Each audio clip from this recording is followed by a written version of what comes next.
My dear audience, my today topic is narration or directed act. This is very important topic, and all the NEK students are hereby requesting to attend this lecture very attentively, so that it is very beneficial for the point of from the examination point of view.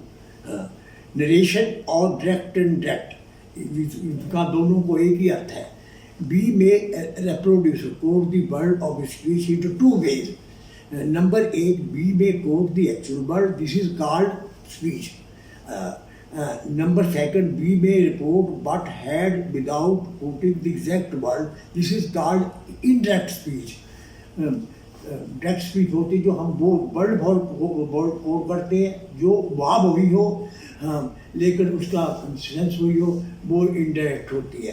Direct speech के विषय में कुछ अवसर निर्देश. Reported speech को सदा inverted comma के बदले में लिखा जाता है. नंबर दो, रिपोर्टेड स्पीच से पहले शब्द का पहला अक्षर कैपिटल लेटर में लिखा जाता है. वाक्य को इंडायरेक्ट में बदलते समय रिपोर्टेड स्पीच के पहले वाक्य की भावना के अनुसार कंजंक्शन का प्रयोग किया जाता है. इनडायरेक्ट स्पीच में रिपोर्टेड वर्ब को रिपोर्टेड स्पीच के भावों अनुसार परिवर्तन किया जाता है, परंतु रिपोर्टेड वर्ब के टेंस को नहीं बदला जाता, टेंस वही रहता है.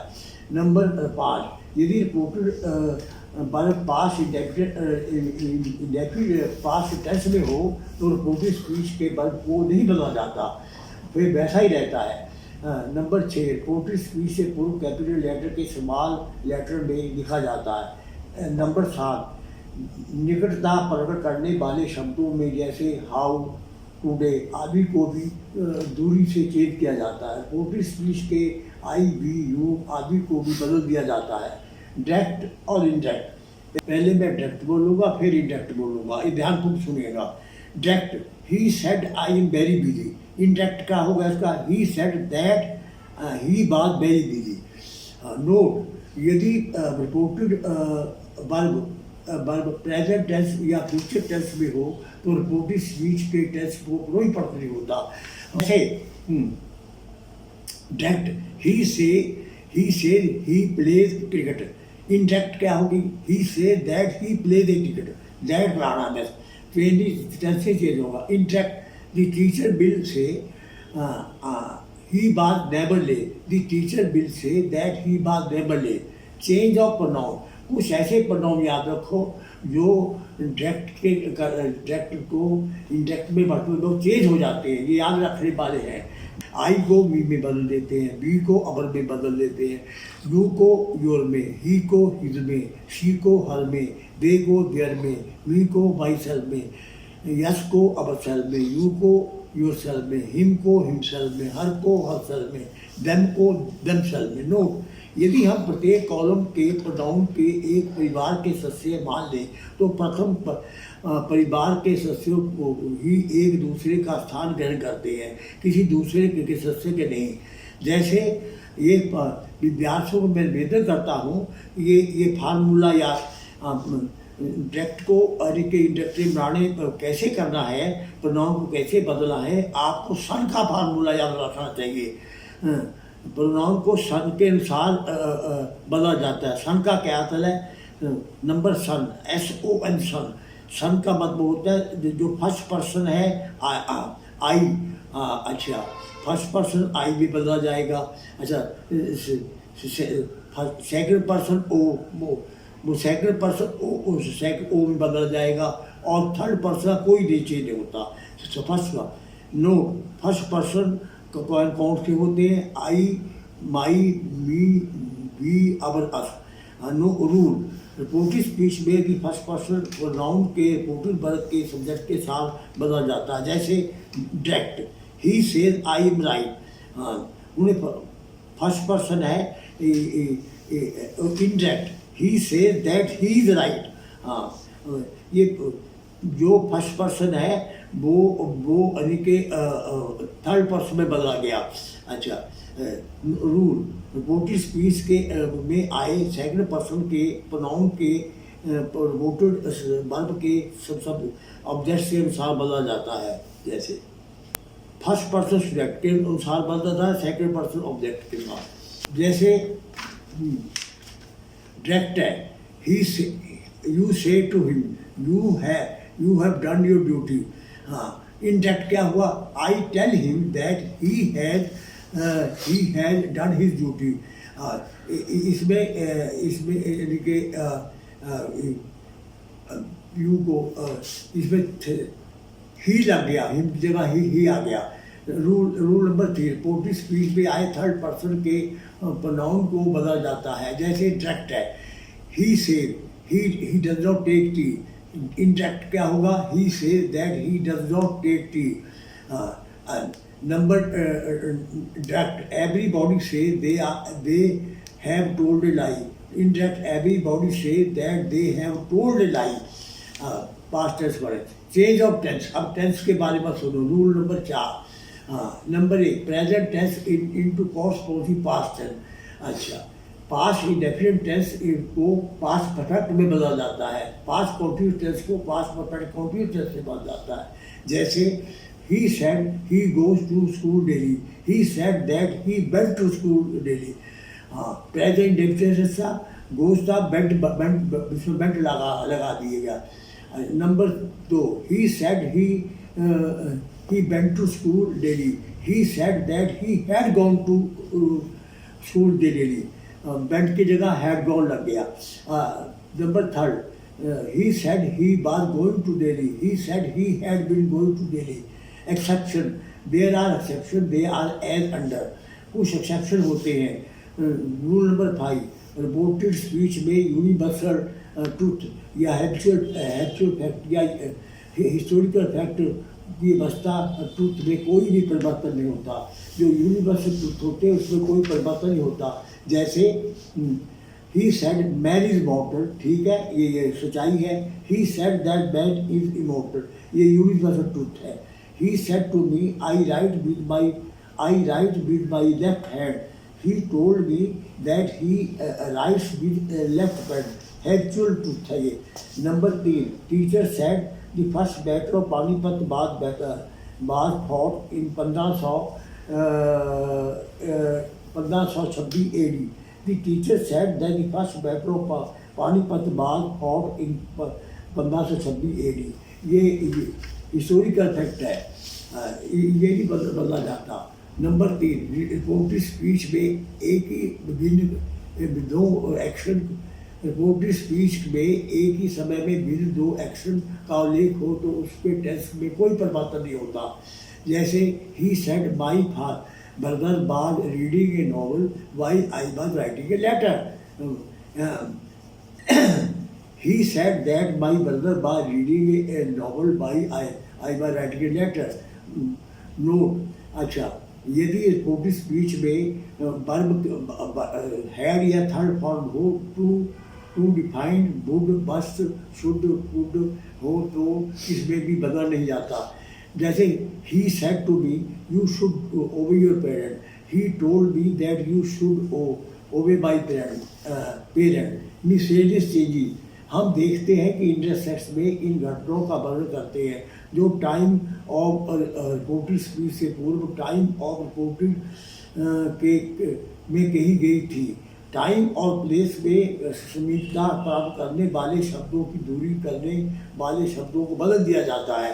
ये कुछ शब्द जब हम डायरेक्ट से इंडायरेक्ट में बदल जाते हैं, ये शब्दों को विद्यार्थियों को ज़बानी याद करना चाहिए, तभी उनको लाभ होगा। जैसे हियर का देयर, हाउ का देन, दिस का दैट, दीज का दोज, टुडे का दैट डे, टुमारो का दैट, टू नाइट का टुडे का दैट डे, टू नाइट का दैट नाइट, यस्टरडे का प्रीवियस डे, टुमारो का नेक्स्ट डे, लास्ट नाइट का प्रीवियस नाइट, लास्ट वीक का प्रीवियस वीक, नेक्स्ट वीक का फॉलोइंग वीक, हेंस का देंस, हिदर का दिदर, टाइम का सो, कम का गो, एगो का बिफोर। नोट, कम को गो में उस समय बदला जाता है जब इसके बाद समीपता प्रकट करने वाला कोई शब्द हो। यदि दिस, हियर और नाउ किसी ऐसे वस्तु, स्थान और समय की को संकेत हो तो कहते हैं समय का कहने वाले सामने हो तो इंटेलेक्ट रिलेशन में इसमें कोई परिवर्तन नहीं होता। जैसे he said Sheila went here, he said that Sheila had gone there. The stranger said here spent for 2 hours. The stranger said here he had spent for 2 hours. इंडेक्ट और इंडेक्ट का इंडेक्स भी बनाते समय समानता ऊपर दिए गए बाईं ओर के शब्दों को दाईं ओर के शब्दों में रूपांतरित किया जाता है। फिर भी उक्त शब्द बदलते समय समग्र अर्थ की ओर ध्यान देना जरूरी है। रटे हुए तरीके से उक्त शब्द को बदला गया तो कभी गलत अर्थ भी व्यक्त होगा। उदाहरण देखिए, he said to me I will turn your book tomorrow. He told me that he would turn my book today. Tomorrow का रूपांतर समानता द नेक्स्ट डे में होता है, लेकिन यहाँ तो जो परिस्थिति है उसके अनुसार टूमारो का रूपांतर टुडे में हुआ। Number 2, he says I am very busy now. He says that I am very busy now. यहाँ बोलने वाले ने वाक्य का वर्तमान रूप में कथन किया, इसलिए नाउ का बैन नहीं हुआ। ये याद रखने वाली बातें हैं। नंबर रूल ये सुन लो। सिंपल सेंटेंस, यदि रिपोर्टिव स्पीच के क्या ऑब्जेक्ट ना हो तो इसमें कोई परिवर्तन नहीं होता। यदि रिपोर्टिव वर्ब में इसके स्थान पर ऑब्जेक्ट हो तो से को टेल और से सेट को टोल में बदल देते हैं। अवस्था अनुसार सेट टू के स्थान पर replied, informed, added, stated, assaulted, assured, remarked, reminded, pleaded, reported, complaint आदि का प्रयोग किया जाता है। रूल नंबर 2, इन्वर्टेड कॉमा को हटाकर प्रोजेक्शन का प्रोजेक्शन दैट का प्रयोग किया जाता है इंडेक्स बनाने के लिए। नोट, जैसे number 1, he said to me I cannot help you in this matter. He told me that he could not help me in that matter. Number 2, he said I am the master in my house. He showed that he was the master in his house. Number 3, the culprit was an innocent. The culprit pleaded that he was innocent. Number 4, he said my brother's marriage comes off next month. He said that his brother's marriage would come off the following month. Interrogative sentences, इसको ध्यानपूर्वक सुनिएगा। Reported speech said to, asked, inquired to, demanded to में बदल दिए जाते हैं। वाक्यों में प्रोजेक्शन दैट का प्रयोग नहीं होता, वो सिंपल सेंस से होता है। इंटेरोगेटिव में दैट नहीं लगाना, ये विद्यार्थी याद रखें। यदि वाक्य किसी इज आर एम वर्ब, यदि वाक्य किसी इज एम आर बार does do have had will shall can do might बस आदि का क्रम हो तो इन्वर्टेड कॉमा को उठाने के लिए इफ या वेदर का प्रयोग किया जाता, ये भी याद रखें। परंतु इसके विपरीत यदि प्रश्नवाचक वाक्य या question mark who what why how whom when then आदि हो तो रंग में प्रोजेक्शन को नहीं लगाते। अच्छा, सर और मैडम को रिस्पेक्ट टू में बदल दिया जाता है और इंटरव्यू सेंटेंस को सिंपल टेंस में बदल दिया जाता है। इसके देख सभी साधारण नियमों के अनुसार आवश्यक परिवर्तन किया जाता है। बाकी ये याद रखने योग्य बातें हैं। नंबर जैसे he said to her do you like my idea, he asked her if he liked my idea. He said to Ram, did you meet my brother on your way to school? He asked Ram if he had met my brother on his way to school. Number 3, the teacher said to Sheila, do you break the window pane? Sir, no. Sir, the teacher said to Sheila, do you break the window pane? No, sir, said Sheila. The teacher asked Sheila if he had broken the window pane. Sheila replied respectfully that she had not. Number 4, he said to me, who teaches you me? This is very important sentence which is generally asked in examination. इसकी होगा he asked me who who taught you English?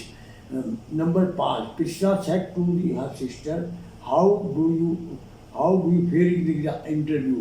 Krishna asked her sister how she had fared in the interview. Oh, Shanti.